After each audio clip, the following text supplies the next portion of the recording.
Welcome to Flat Earth Debate Live. I'm your host, Nathan Oakley, and if you are new to this channel, or you've not done so already, then be sure to subscribe, hit the bell notification icon, and join button if you'd like to become a Nathan Oakley 1980 channel member and keep up to date with the Flat Earth Debate. If you would like to support the channel, there is a super chat that runs alongside each of these shows while they are live, and there's also a PayPal, Patreon, and crypto link in the info box below the video. Most importantly, if you'd like to join the discussion, simply mute the page you are currently watching, then click the link in the info box below this video to join the panel and express your views on the nature of Earth. If you do join, please don't swear. If you do, you'll be ejected, and if you are, please don't try to rejoin the stream using sock accounts. You'll be warmly welcomed back on the next stream. Please also share the show on social media. Sharing the show obviously increases the live audience, but this in turn increases the chances of a more diverse panel, so please share the show on Facebook and Twitter. Now we are joined by 10th Man, Brian's Logic, Refracted Curvature, Neil, and a whole bunch of people in Gilded, so welcome one and all. Hello. Good morning, good morning. Glad to be here. Me too, pending any PC disasters. I said this a couple of days ago, but then I ended up with the PC disaster and wasn't sat comfortably not concentrating on PC tuning. I hope this will be the first day of many days for years to come where I sit here stress-free, knowing that the PC is just going to work throughout the entire show without overheating, without causing any problems, without distracting my attention. So hopefully the quality of the show will go up. That and having a holiday means that the show figures have dipped. That and we're being slandered by Within Flat Earth, but those three things have meant a significant dip in the numbers. But hopefully my enthusiasm level going up with a new computer behind me and a little bit of a break behind me with a holiday a couple of weeks ago in this particular period should all serve to up the quality of the show. Also, we're expanding out the horizons of Flat Earth onto other platforms. Hopefully that will bring more people to YouTube to subscribe to Nathan Oakley 1980. And that will continue with the help of other fantastic members of our actual community that are held in high regard, and they've been discussed over the last couple of days, because that's where the support for this show comes from. Not just the people who buy computers and set up entire websites so that I can have a stream when I'm under a load of copyright strikes. The community is the people who donate, smash the super chat, like, comment, share, subscribe, and get a mention in every single introduction to every single show, because you are the heart and soul of the show. And indeed the participation, which is obviously fulfilled now by Gilded, and will take a little bit of time to build up some momentum with just general passers-by, but it is still serving quite adequately, I might add, as the public gateway. So if, as I'm just repeating myself and have done for the last couple of shows, you did want to join and challenge anything we say in regards to the globe Earth requiring a flat Earth to be asserted, you can just come and say, no, we know we're on a sphere. Challenge us and offer your evidence in regards to your claim. That's never changed and never will. So. Well, I have the perfect globe proof. Oh, yeah. Let's hear it. How could Michael Jackson have done the moonwalk if you couldn't walk on the moon? The moonwalk is a James Brown rip-off. In other words, the move isn't James Brown's, but James Brown did it and Michael Jackson saw it and went, I like that. The move's called the backslide, performed by James Brown and stolen by Michael Jackson and renamed the moonwalk. Did you know that? You didn't answer my question. Say again? There goes your proof down the toilet.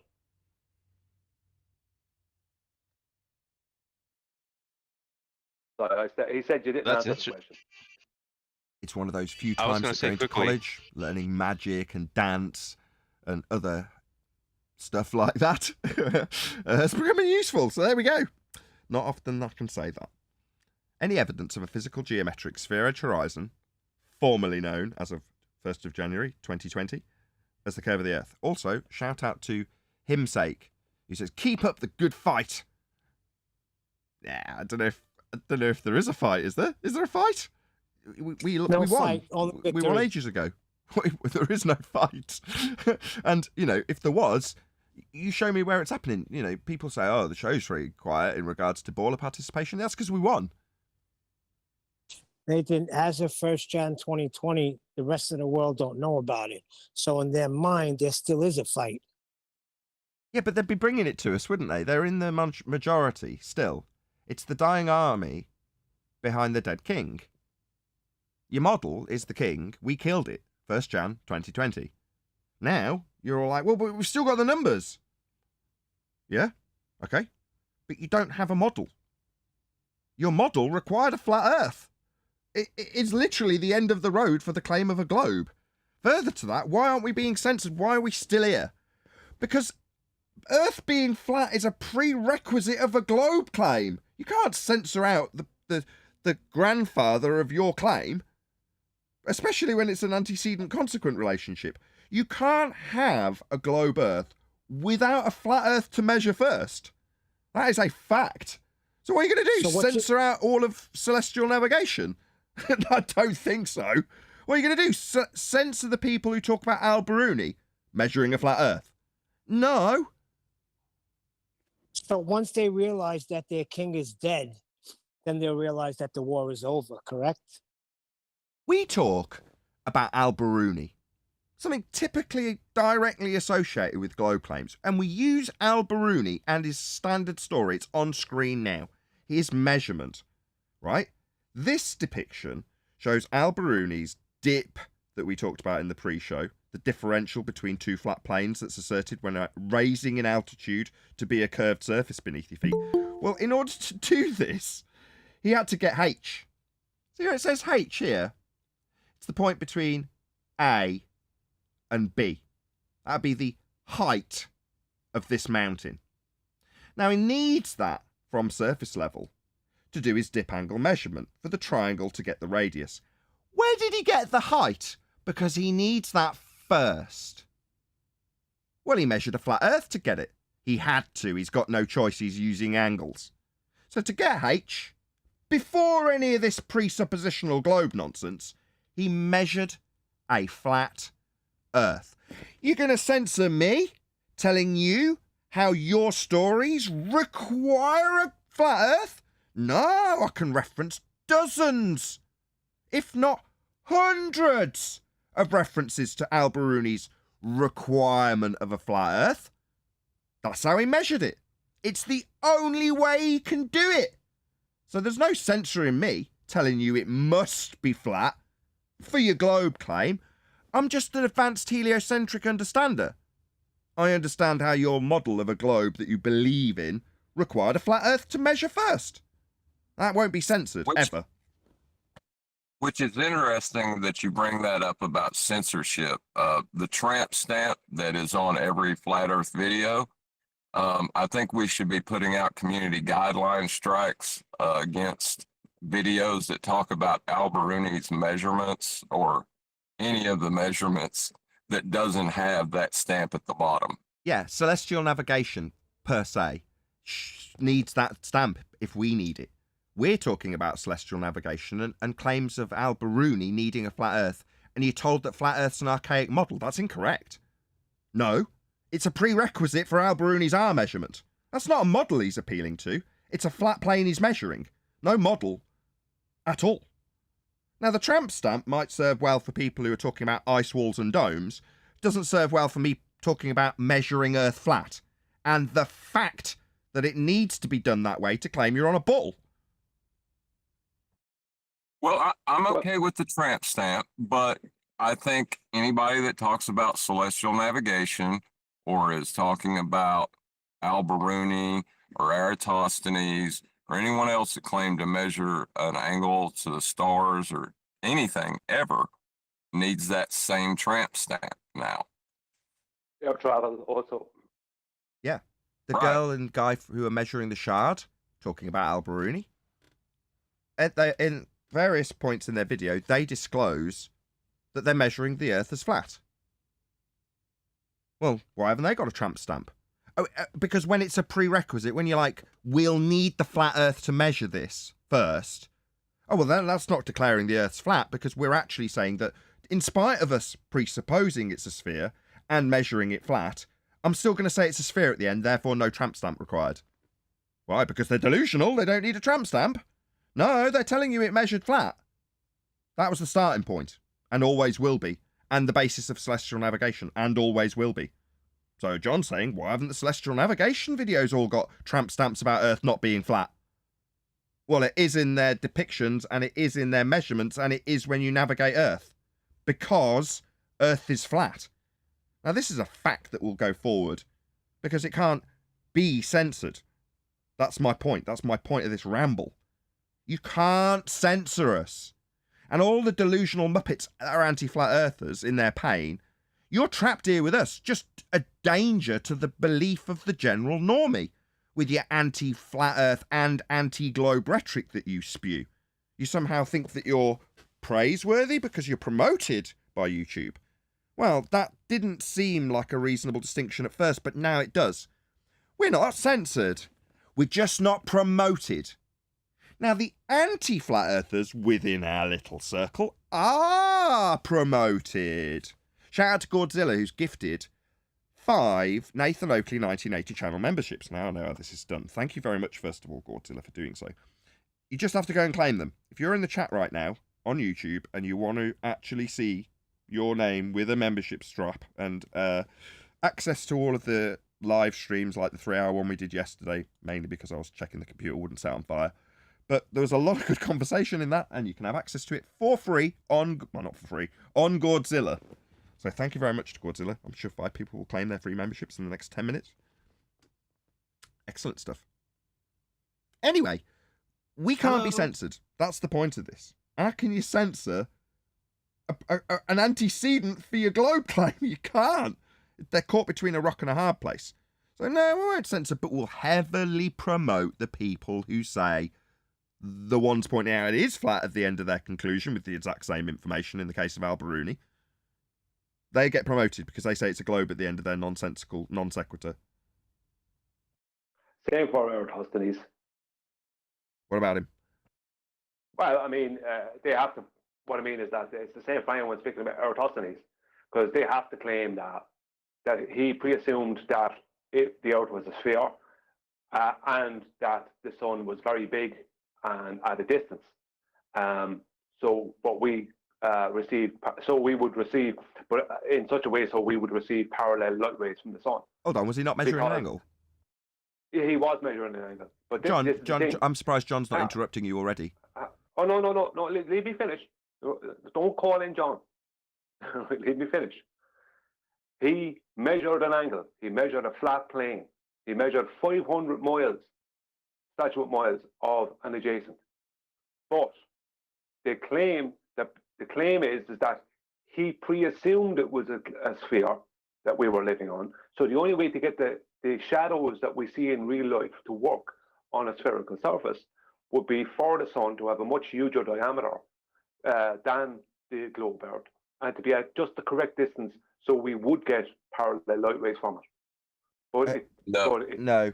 Go ahead, John. Still matches the angle. Hold on, Brian. I'm glad he's stepped in at this stage. Go ahead, John. No, he's wrong. If he steps in on me now, he's wrong.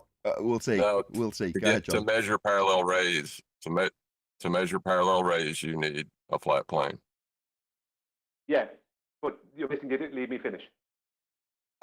Don't bury the headline. So you didn't leave me finish. So what can I do? So the finish of what I was trying to say is, for the shadows we see in reality to work over a spherical surface with a radius of 3959 miles, then the Sun would have to be of a particular size and at a particular distance.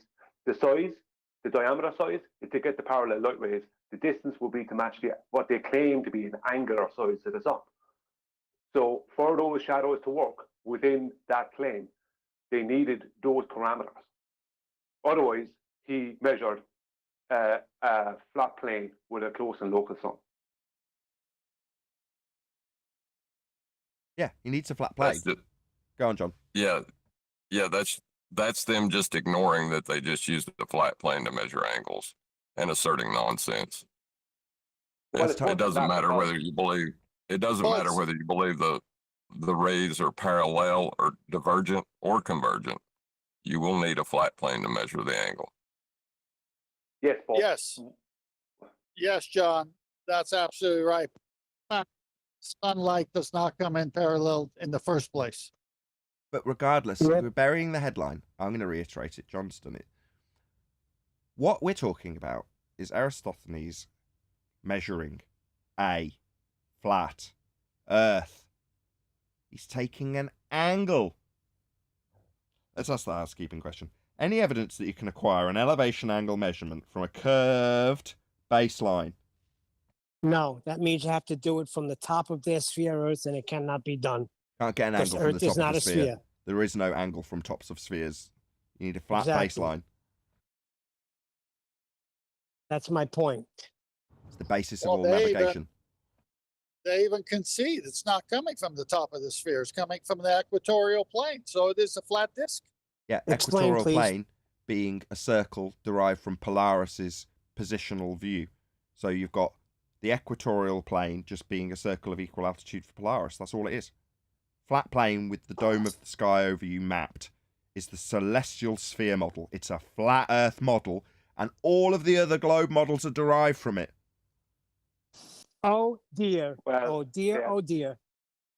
But that's where they get Okay. confused. They think the celestial sphere is a globe model. It is Nope. not. When they say the light is coming in parallel, they're thinking of the celestial sphere model, which you can assert that and say those stars are at infinite distance. But it's still a flat plane model. Yeah, but the parallel light rays claim is to explain the shadows. See, people are hoodwinked. People look past the fact that Eratosthenes was measuring using an elevation angle. They look past that fact because they start going onto shadows. They were brought Yep. straight onto shadows. It's a red herring. Exactly, That's what- Brian. Yeah. Yeah, you are on the right track. I'm sorry I shut you down. Your point is perfect. Can you explain that, Brian?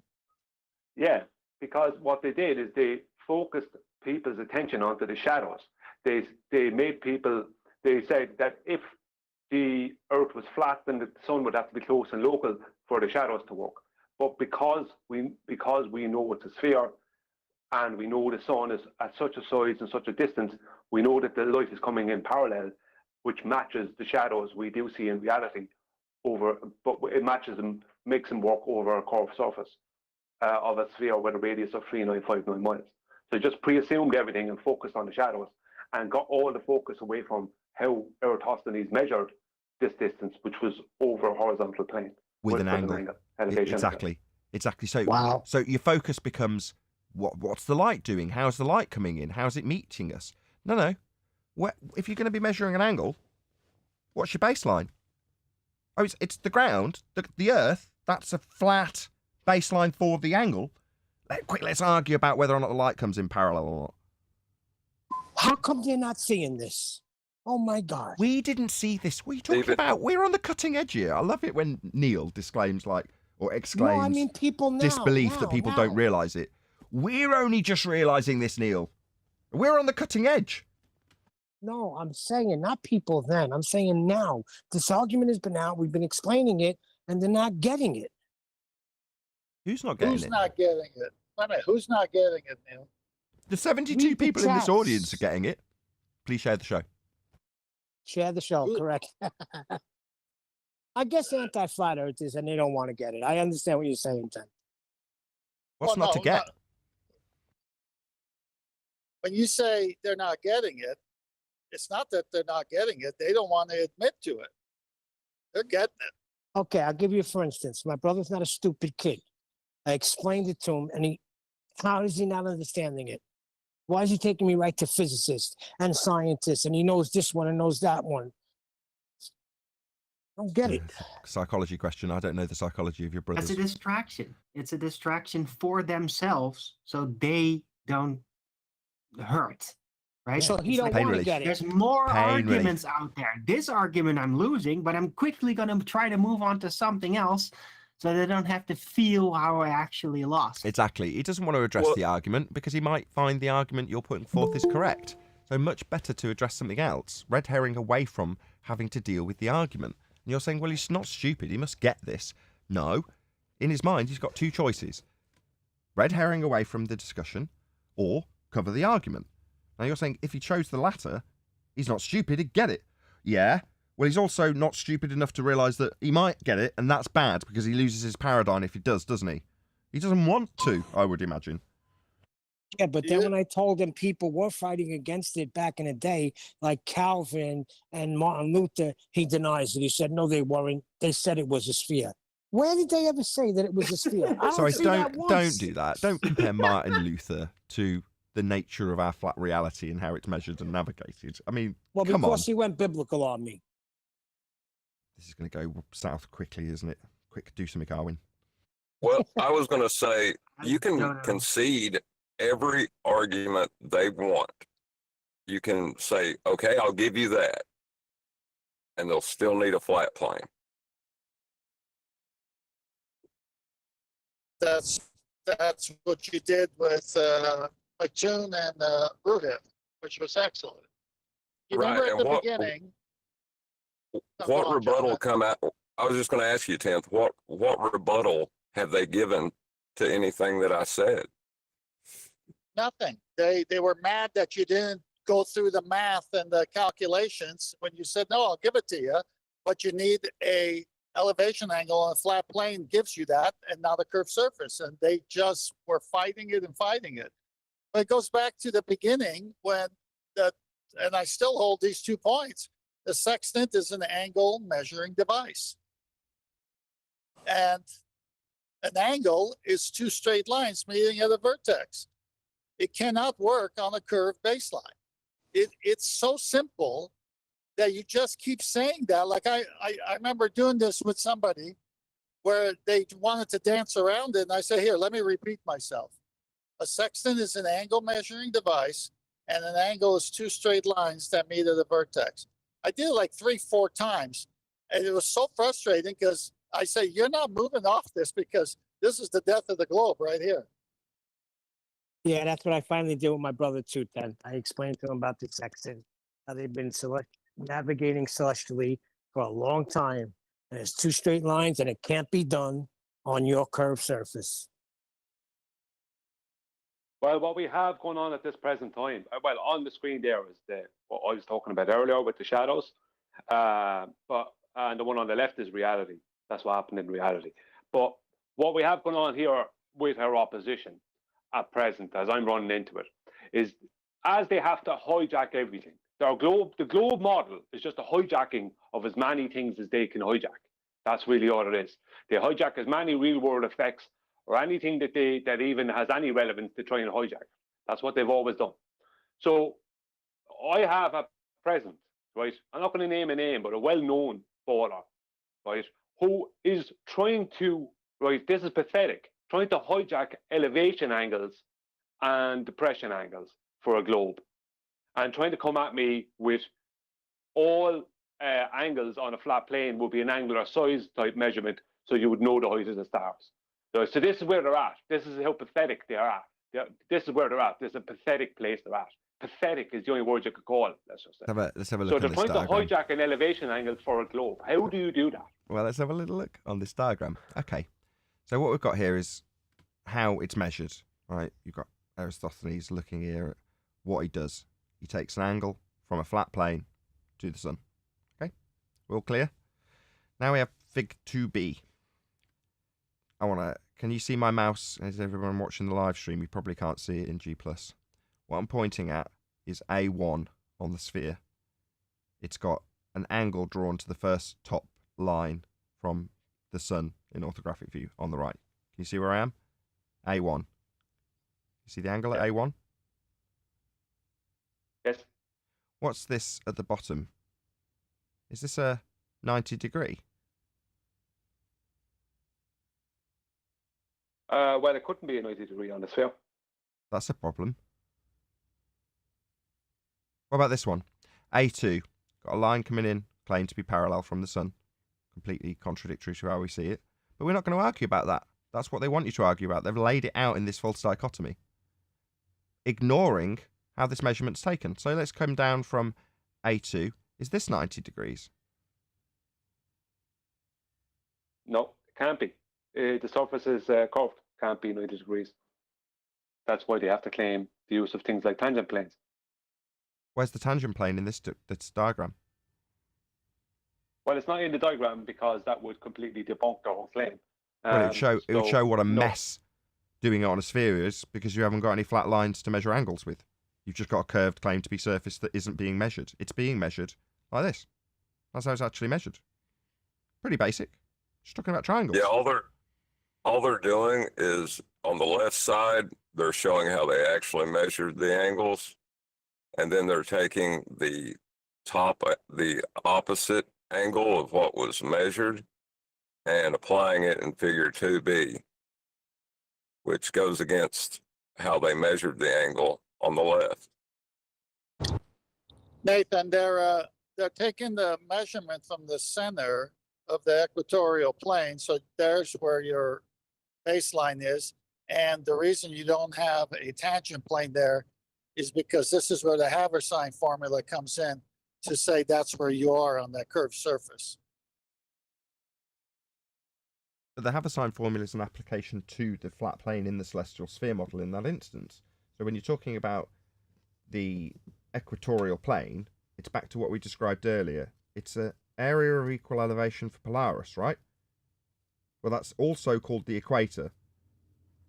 But it's just a flat plane with the dome of the sky you see if you were at Polaris mapped below you on a flat plane so you can match it up with the angles. It's the heart and soul of your globe claim, by the way. We mentioned it at the beginning of the show. All claims, doesn't matter what you claim from a globe, all of them will require a flat Earth to be asserted first. I'm going to say that's a bold statement right now. Let's see if we can poke some bears in the audience. Every globe Earth claim requires a flat Earth in the first instance. Full stop. Nathan, I want you to think of that circle, not as a sphere, but a great circle that they always like to talk about. And it always, there's only one on the longitude, that's the equator. The rest are, I'm sorry, latitude would be the equator. And all the longitude are great circles. So that's a great circle picture that you're looking at. And from the center is where you get the angle where the vertex is. And we know that is the plane that they're doing it from. But then, as John has said, they have to use a transformative formula to on the surface. So they have a celestial sphere, and then from the celestial sphere, they back to that great circle surface, Haversine, and say this is where you are. Yeah, you're going to need a flat plane for that first, though. John, you could probably want to ask your question, your housekeeping question? Yeah, if the Earth is a sphere and is navigated as a sphere, why would you need to apply a transformative equation known as Haversine? To turn it into a sphere. You wouldn't. When you're measuring it flat. Why would you need to turn an already spherical surface into a spherical surface with the Haversine formula? You shouldn't have to. Well, you see, this is a massive contradiction on their claims, because they like to claim, this is one of the reasons that you've heard me ask, where is your globe map, right, in recent weeks. They like to claim that all maps are globe maps, right? Yet, when they put the already established distance measurements and that are established via the zenith distance on across a horizontal plane by the sextant, and then that is obviously the radius of a circle of equal latitude. So when all these things are established, all these horizontal measurements are established, they put them onto the universal transverse Mercator map, which distorts all the original measurements. So then they take those distorted measurements from what they're claiming to be a globe map and put them, and then they correct them onto a globe. Why would they need to do any of that if it was already a globe? Why would they need to put these already established horizontal plane measurements onto a map that distorts them, and then undistort the now distorted measurements, and undistort them back on to put them onto undistort them and place them on the surface, on the curved surface of a globe? Why would you need to do any of that if the initial measurements were already over a curved surface? They aren't. And they're made flat. They must, because they have to transform it into a curved surface because it was measured flat. Exactly. You know, Well, I have something extra I can add. Sorry. I was just going to say that the claim that all maps are globe maps isn't true. All maps are probably celestial sphere maps. I would agree to that. Therefore, all But maps are flat Earth maps. Not only are they flat in Yeah. use, they're flat in origin. What's that? You've got a globe step in between that you undo after doing it. It doesn't make any difference. It's surplus to requirements. You need the celestial sphere to make that map. Therefore, all globe models and claims and projections were derived from a flat Earth model. Well, let me just throw something at you. Something I threw out to Adam and some of the rest of them there recently, after the show was over. The latitude and longitude grid is established from elevation, from the use of, let's say, the likes of a marine sextant and Polaris. That's where it's established from. We get our latitudes from Polaris, and we get our distances between the GP point of Polaris, which we call the North Pole, the North Geographic Center or whatever, and the equator.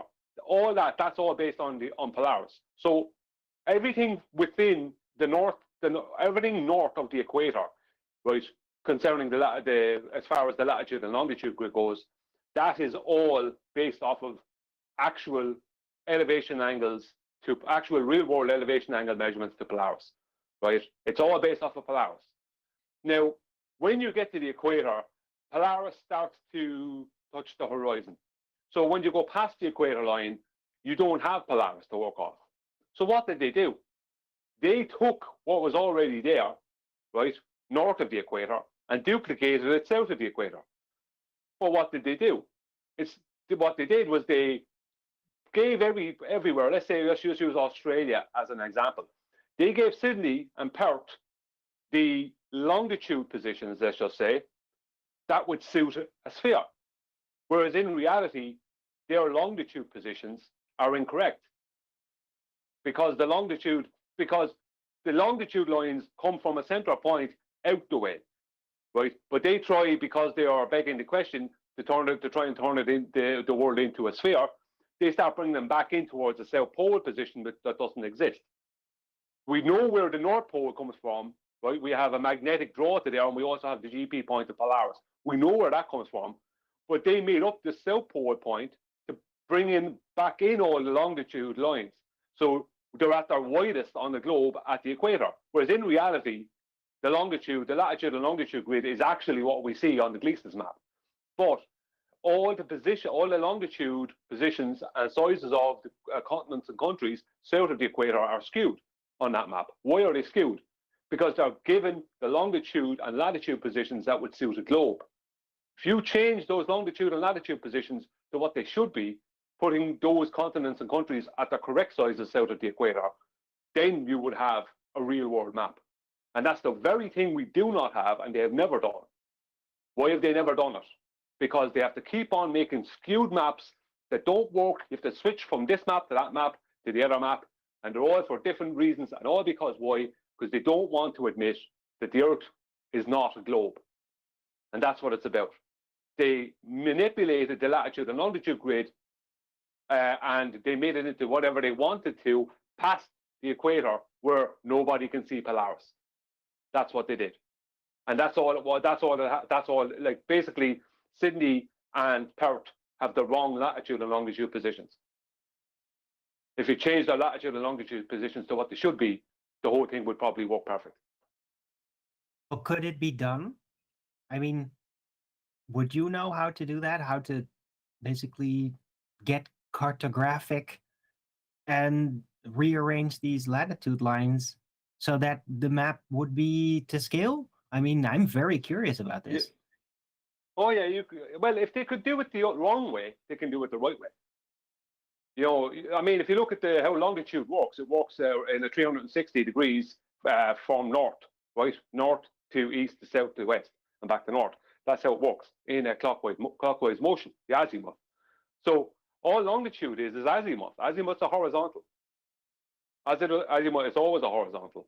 So that's all it is, right? So you have consequent. I have the word wrong. Consequent. I can't say the word.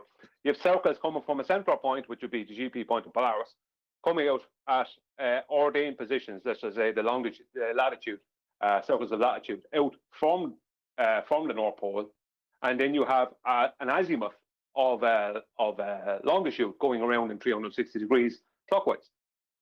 So all you have to do is circles. Yeah, concentric. I have the word in my head, but I have two words and right? Concentric. Concentric. That's it. Okay. Yeah, concentric. Thank you, Adam. That was the word I was looking for. Concentric. I was mixing up two words in my head. So that, if you think of it that way, that's all they'd have to do. They'd only have to change the longitude positions, because that's what they did. That's what they did in the first place. They gave, let's say, Sydney and Perth as the best examples. They gave Sydney and Perth the latitude and longitude positions that suits their little sphere, right? And they did this when no one could see past the equator, when nobody can see Polaris. They made it up because that's their story. That's what they did. They made it up.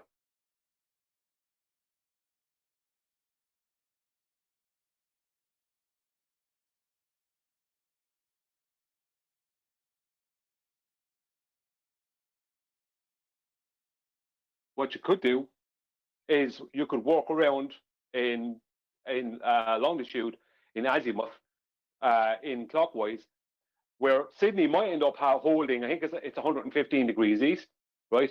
But Perth would not be 151 degrees east then. Perth would have to be less than that. You know what I mean? So you could do it where everything that's first on clockwise, where it would match up. So maybe Sydney might be able to be 115 degrees east, but Perth wouldn't be able to be 151 degrees east, because that makes Australia too wide.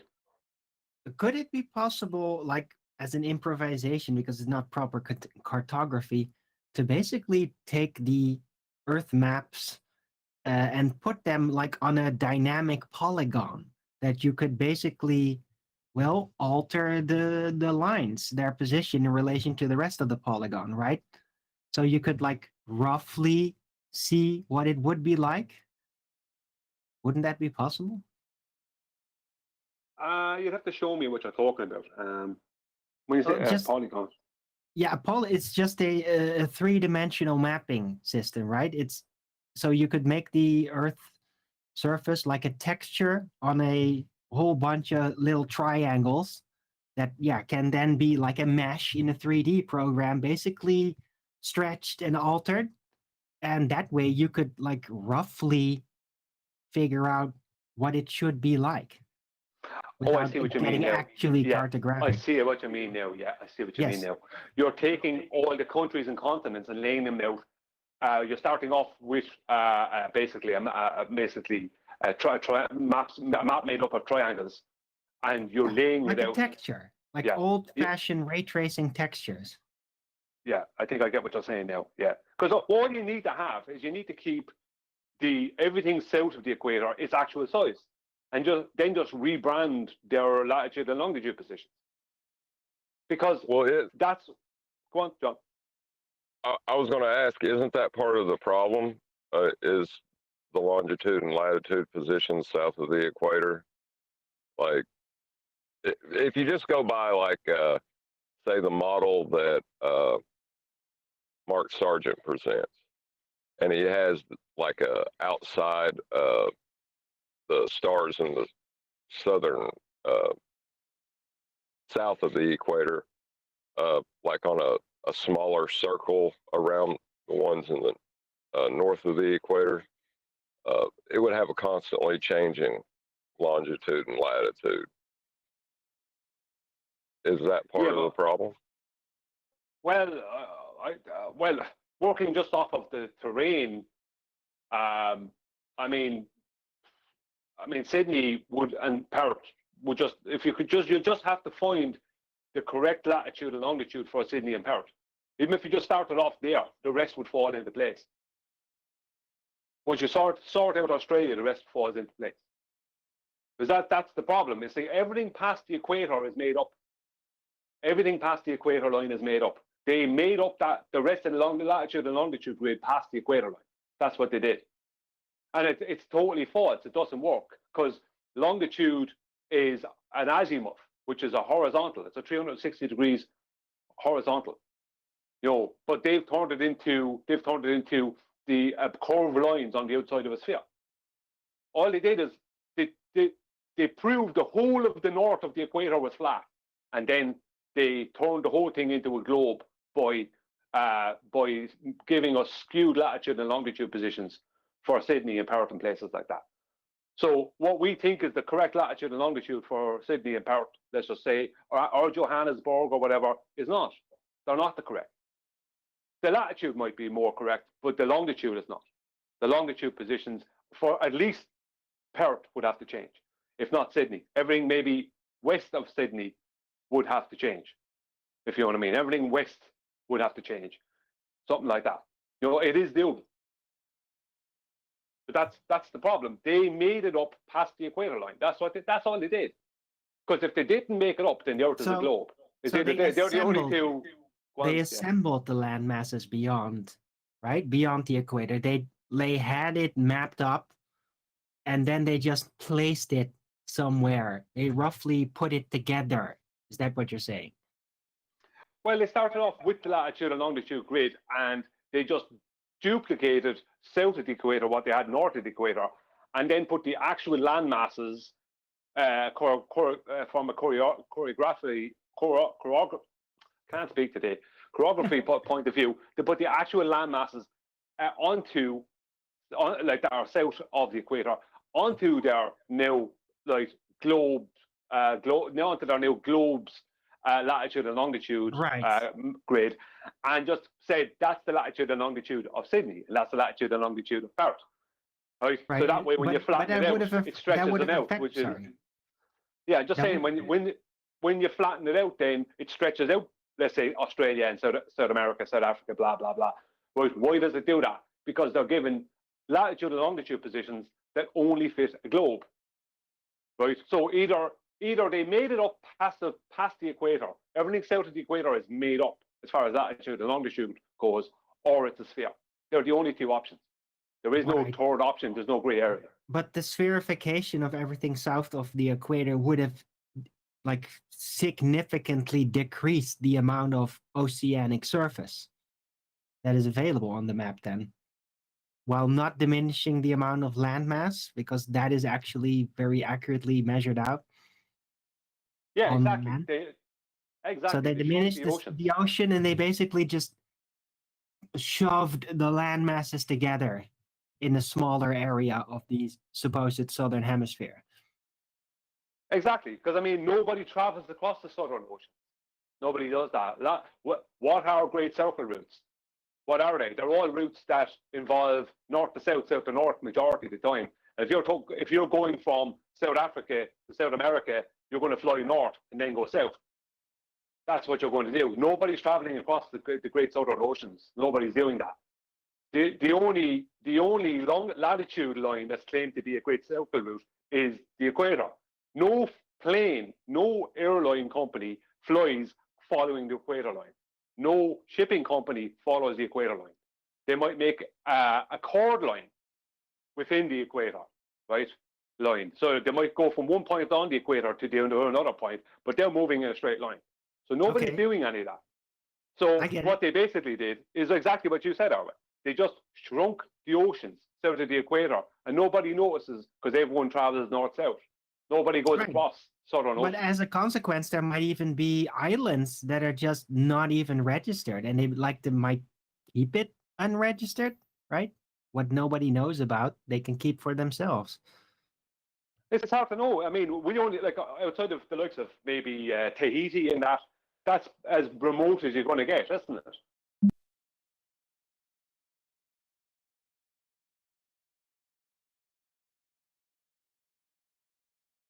Exists because people live there and you can go there, but outside of that we don't know what's there. We don't know what else is in those oceans.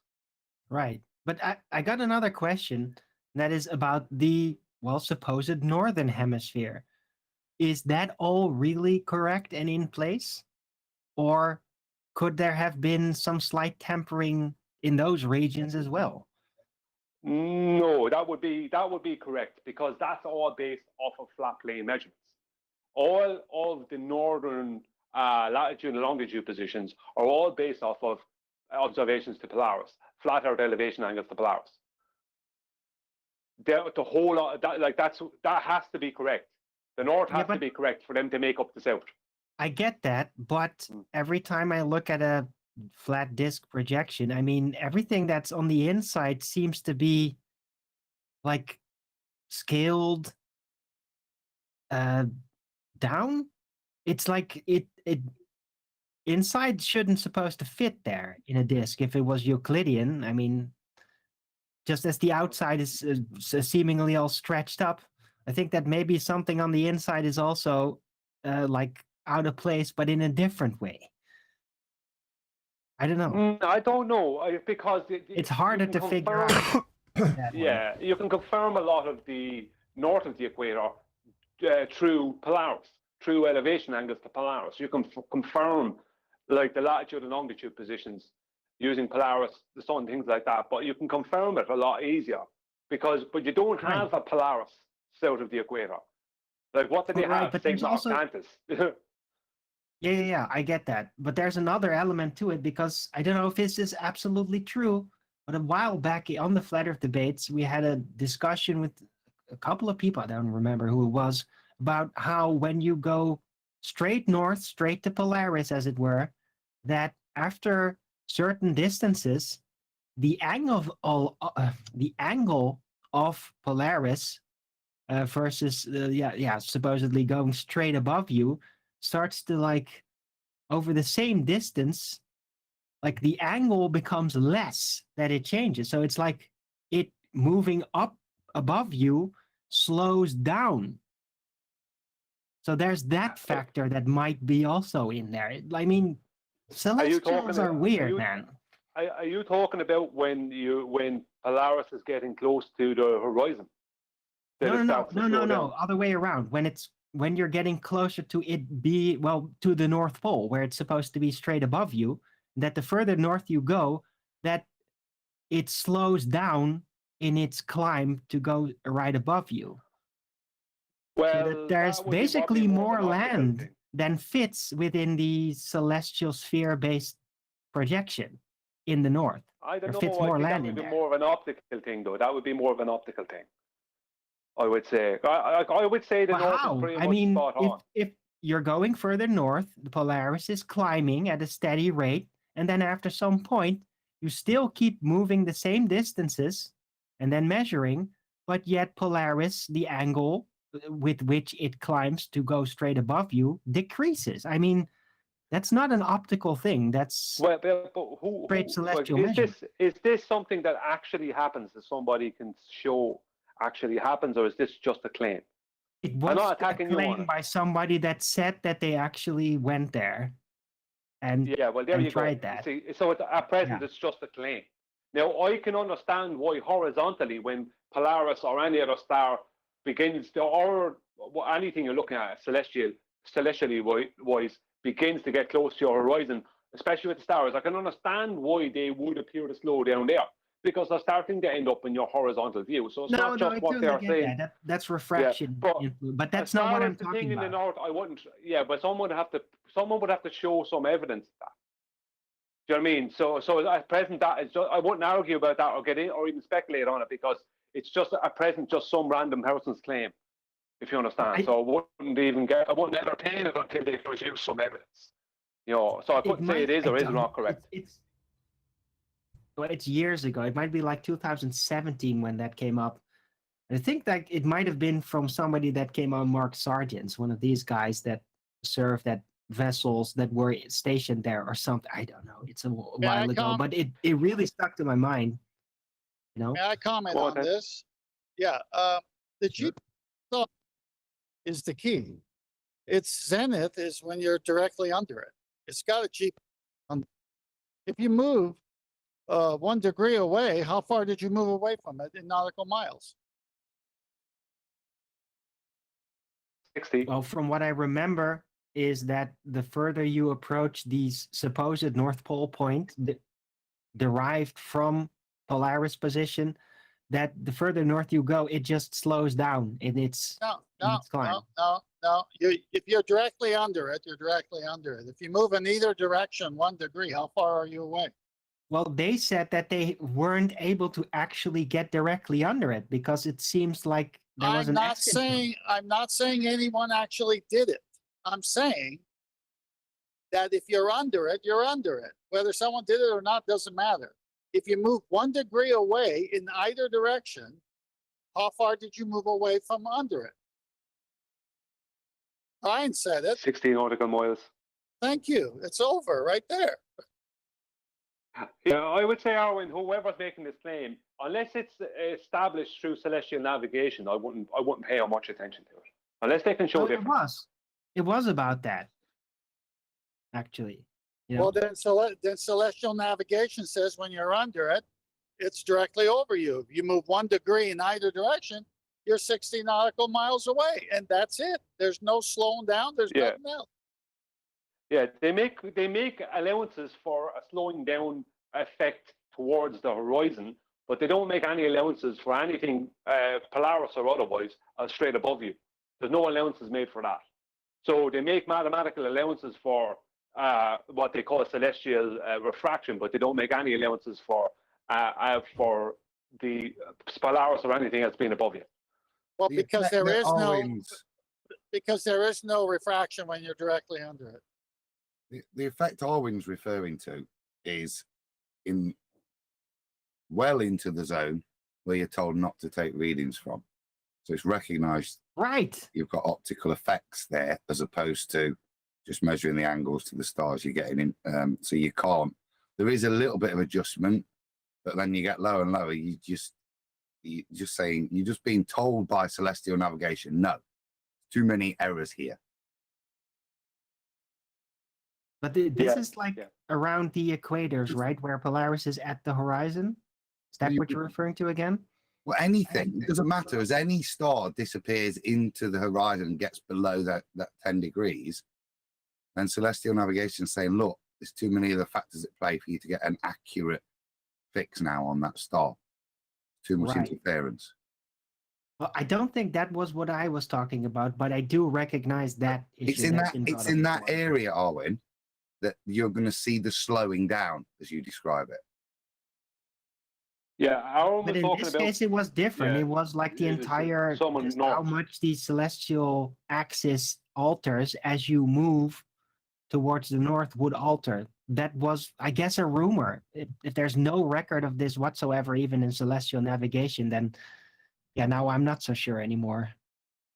Yeah, it would make the distance along the longitude lines completely false, and we know they're not. Well, You know what I they mean? 'Cause they're should all be based off. steady until you reach a certain point in the north, and then suddenly the amount the angle changes would alter. That was the suggestion. Yeah, but the problem with the north is that let's just say you go there in the summertime, you're going to be dealing with a load of ice flows because it's all breaking up. So it makes it very difficult to go there. And in the wintertime, you won't be able to sail there because it'll all be frozen. You'll have to travel over land, over the ice. So this is just a claim thrown out there by somebody who might have heard it somewhere. It's just a claim based on nothing. I don't think it's worth our while focusing on it until we get more information on that, whether it be true Look, or if false. somebody's going there right now, I'd be very curious. Like, hey, could you check how much the celestial It's a, is? You know, Arwen, is it true or Ar- was it just nonsense? no, it's nonsense because the way celestial navigation works is at your 90 degree, it's zenith right above you. And at 0, it's at the horizon. And But that's where they have a standard formula of 34 minutes because they say based on a standard temperature and barometer reading, they give a 34-minute correction, but that could change. So that's why Adam said when it's 10 degrees or even 15 degrees and lower, they say don't bother, just take your sightings above that and you don't have to mess around. Yeah, okay, but what Arwen is, I just going to clear up, Arwen, for you what it is you're specifically talking about. What Arwen is speaking about is Polaris in particular and getting into the point where Polaris is at your zenith. Arwen is speaking about somebody saying a couple of years ago that they could not get Polaris at their zenith, no matter how far north they went. yes, Something like that, isn't it, Arwen? yes. So it's in not that about, direction, yes. yeah. Then they were never under it. That's all. They just never got under it. Adam was going to present something there. I think I know what it was. If he wants to do it, I don't want to step on his toes. I took it off because I just looked at the clock. So I don't, it's probably, I want to play 3 or 4 minutes and then just have a quick chat. It's from Taboo Conspiracy. So it should be okay. But it's just, I know what it is. Yeah. I'll just save it for the after show because, like, we're 5 minutes away, aren't we? So, but it's just to add to talk about what you was talking about, the Southern Oceans, and more importantly, maps. And yeah. Looking forward to it.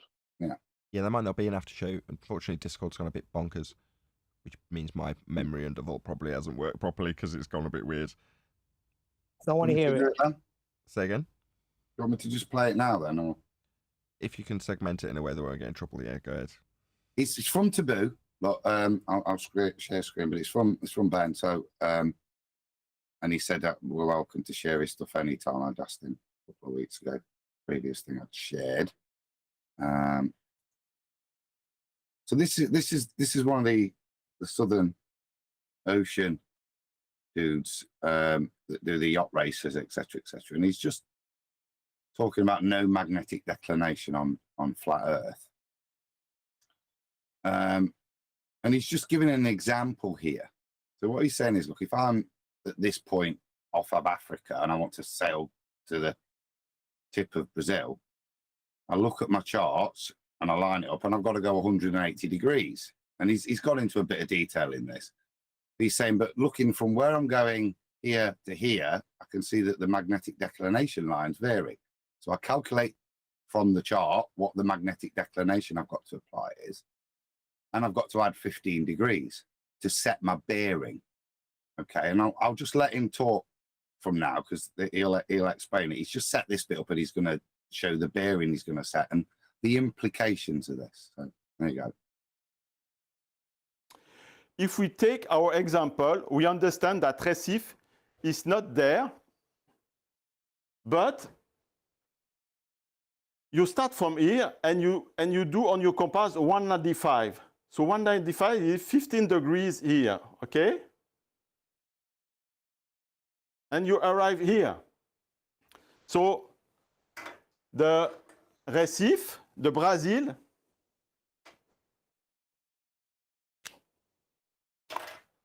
is not here, but it's here, Recife. The Brazil is like that. So Brazil is not here, but in reality, it's here. And if you want to go back from Recife, Brazil, to the island, so you take your chart.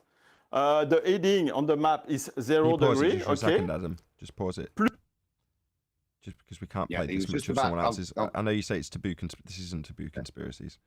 No, well, it's from here. So I think that makes the point. He's about to just do the reverse and show that it moves it the other way. But can you see the problem here? So there's information contained within the map in terms of magnetic declination that is perverting the actual true geographical position of wherever you're going. So this information with these magnetic declination lines, that's hidden information that tells you actually where the thing is to set your bearing to it, to actually get there, as opposed to using the map to get there. The map says go 180 degrees. If you're 180 degrees, you miss, look, by a massive amount. To get there, you have to go 195 degrees. Telling you the map is not a representation of the physicality. So maybe this is what their trick is when they have shrunk the oceans down in the south. He'll cover this. If you look at the massive magnetic declinations here, he does. It's worth. I'll post it in the chat in a minute. This link. It's worthy of watching the full half hour because he really explains how they make the bottom of the ball, how they stretch everything around with the use of magnetic declination. Hopefully you can post that link in the live stream chat as I do my my outro. So with that, I'm going to say first and foremost a huge, massive, enormous thank you to all of you who smashed the super chat, liked, commented, shared, subscribed, joined as a Nathan Oakley 1980 channel member on Godzilla and all that good stuff. I've been Nathan Oakley and I will see you all in the next video.